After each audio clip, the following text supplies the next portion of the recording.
Assalamualaikum warahmatullahi wabarakatuh. Ada yang masih kenal saya? Nggak ada ya? Sabar. Padahal udah dibilangin loh Didi Kuli.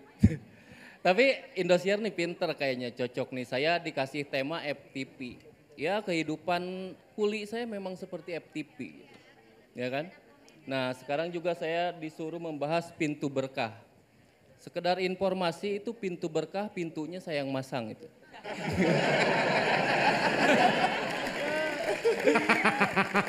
Baru nyambung gua. Nah, ya benar hidup saya itu kayak FTP gitu. Dulu saya sebagai kuli bangunan dengan penghasilan pas-pasan, saya selalu ngerasa menderita gitu. Lalu tiba-tiba saya ikut stand up masuk Suca Indosiar.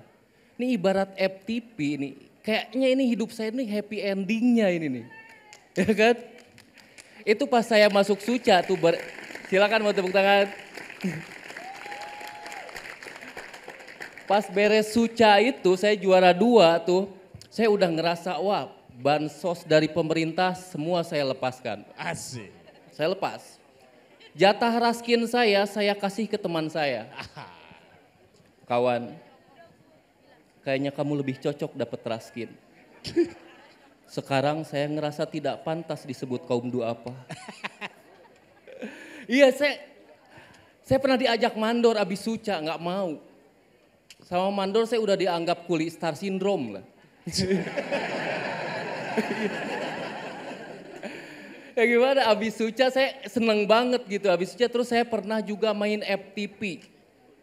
Perannya jadi kuli. Gak tahu kenapa hidup saya tuh gak di kerjaan, gak di peran jadi kuli gitu. Tapi yang menarik nih di peran itu. Seumur-umur baru pertama kali saya ngerasa grogi ngangkat semen. Grogi saya. Kuli bener. Bukan karena takut nggak kuat ngangkatnya, tapi takut tidak menghayati peran gitu. Karena kan kalau di proyek mandor nyuruh ngangkat semen ya ngangkat semen aja gitu, nggak peduli ekspresi saya gitu. Dan mandor kalau nyuruh ngangkat semen ya suruh aja langsung gitu. Didi angkat semen, nggak pernah dia Didi kamera roll action angkat semen nggak pernah gitu. Dan ironinya nih ya, ironinya di proyek ngangkat semen beneran yang berat, saya kalau kelihatan capek mandor marah. Sementara di peran itu semennya bohongan, tapi saya harus terlihat capek. Ironi kan, kok hidup ngerasa serba salah gitu. Itu adegan nggak dapat tuh beberapa kali diulang-ulang tuh karena nggak kelihatan capeknya. Akhirnya ada salah satu kru yang inisiatif ngambil semen beneran tuh. Dapat tuh baru. Tapi yang menarik, ternyata jadi kuli bohong-bohongan itu gajinya lebih gede dibanding kuli beneran. Kayaknya lebih enak jadi kuli palsu ya. Tapi memang benar sih hidup saya tuh kayak FTP gitu.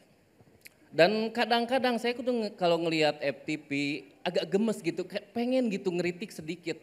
Biasanya ada nih FTP menggambarkan orang miskin, bajunya robek-robek tuh, robek di sini robek, wah banyak banget robek. Itu keterlaluan loh robeknya. Maksudnya robek seperti itu untuk orang miskin, kalau ada orang miskin beneran yang ngelihat dia juga bingung nih. Iya kan? Ini style miskin madhab mana ini?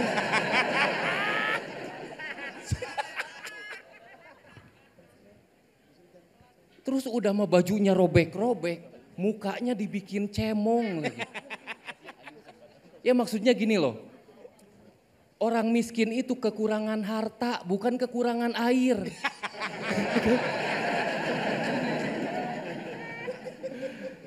Iya mungkin bener, orang miskin mungkin bisa gara-gara malas, tapi nggak malas cuci muka juga gitu. Teman-teman saya di proyek semua kuli, kalau mukanya kotor cuci muka. Nggak pernah ada teman saya nih mukanya kotor, biarin nggak usah cuci muka, kita kan miskin. Nggak ada. Terus Satu lagi nih, pintu berkah. Atau kalau emak-emak di kampung biasanya azab Indosiar katanya. Ini salah satu azab Indosiar itu mungkin bisa menyadarkan kita nih masyarakat. Karena harus diakui zaman sekarang itu orang udah nggak takut berbuat dosa. Ya siapa tahu azab Indosiar itu bisa menyadarkan kita. Karena kalau kita perhatikan azab Indosiar ini nyerangnya bukan cuma fisik tapi psikis, Pak. Beneran. Ini bayangin aja kalau ada saudara kita yang jahat lalu meninggal, ketika dikubur kuburannya meledak, Pak.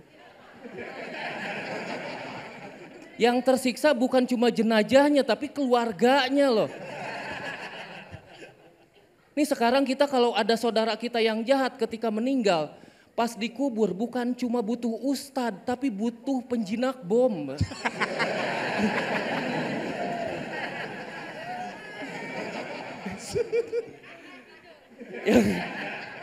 Yang paling serem ini udah ada orang meninggal lagi digotong di keranda ditabrak kebo. Dosa apa yang telah dia lakukan? Ini yang kasihan mending kalau selama hidup dia tuh senang gitu. Yang saya khawatir dia yang ditabrak kebo itu orang miskin, Mbak. Udah selama hidup dikejar-kejar hutang, mati ditabrak kebo. Oke, saya Dede, terima kasih. Assalamualaikum warahmatullahi wabarakatuh.